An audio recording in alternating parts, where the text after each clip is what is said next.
大家好，我是小颖。煮速冻饺子看似简单，却暗藏玄机。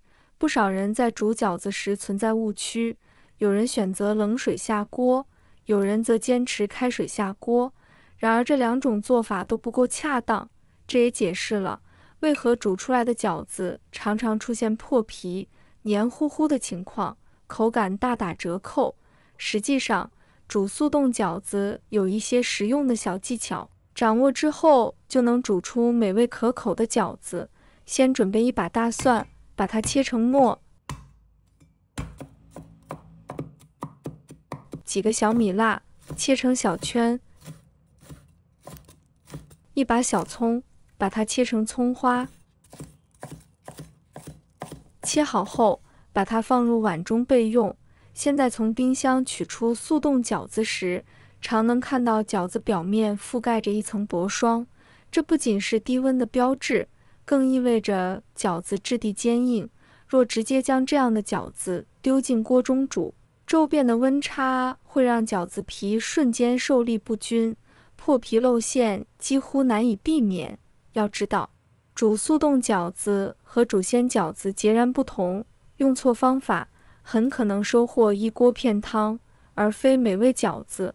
煮速冻饺子有诀窍，首要谨记无需解冻。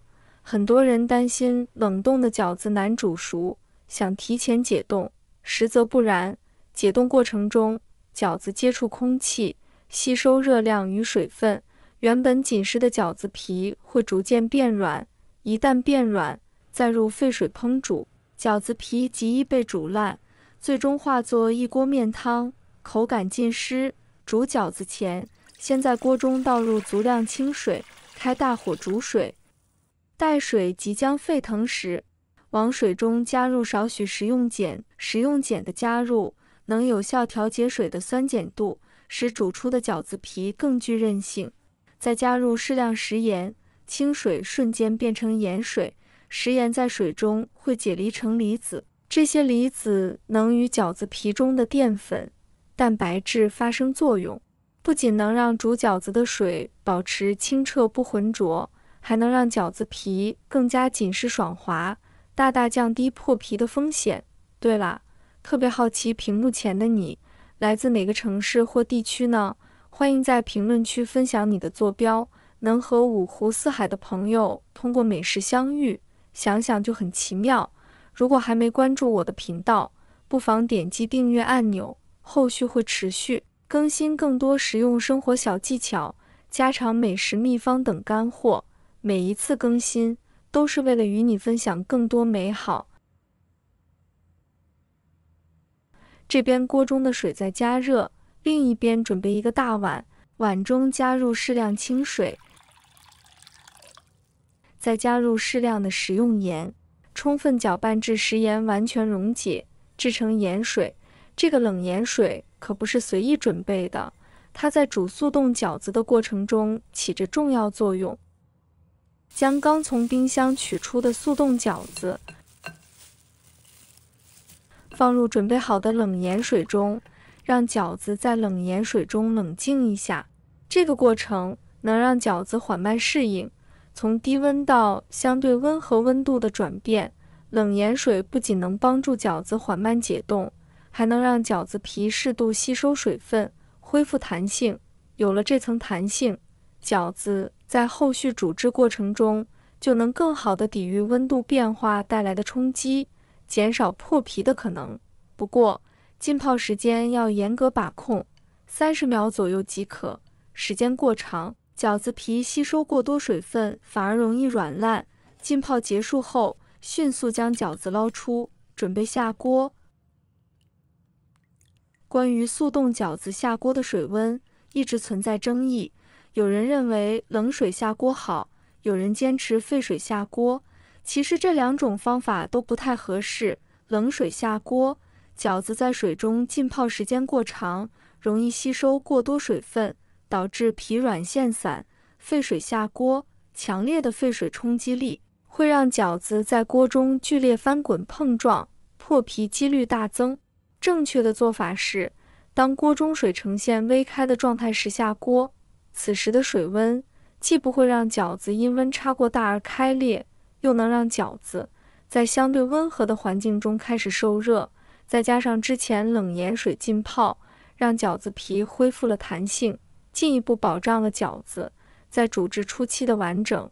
饺子下锅半分钟后，用勺子轻轻贴着锅底推动，防止饺子粘锅，但切记不要过早推动，以免破坏饺子皮。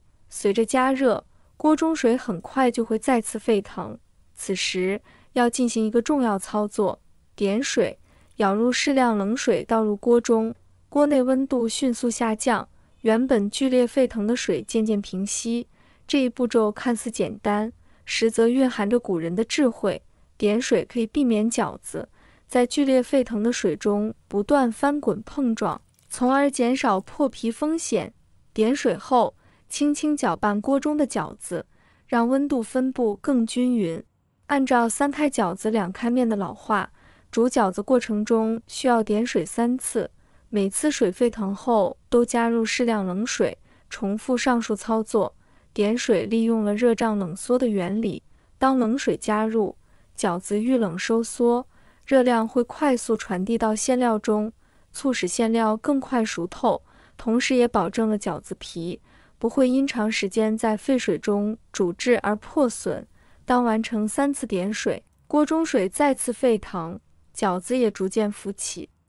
此时要仔细观察饺子的状态，当饺子全部浮在水面，且表皮呈现出半透明状，用筷子轻轻按压饺子，感觉富有弹性且能迅速回弹，就说明饺子已经完全煮熟，可以出锅了。将煮好的饺子捞出盛盘，撒上翠绿的葱花进行点缀，瞬间让这盘饺子颜值提升。再调配一份美味的蘸料，在碗中放入蒜末、小米辣，葱花里倒入1勺的生抽，1勺的香醋，淋上1勺香气四溢的辣椒油，搅拌均匀。热腾腾的饺子蘸上香辣可口的料汁，一口咬下去，外皮劲道有嚼劲，内馅鲜香四溢，让人食欲大增。即使是速冻饺子，也能吃出新鲜饺子的美味，堪称人间佳肴。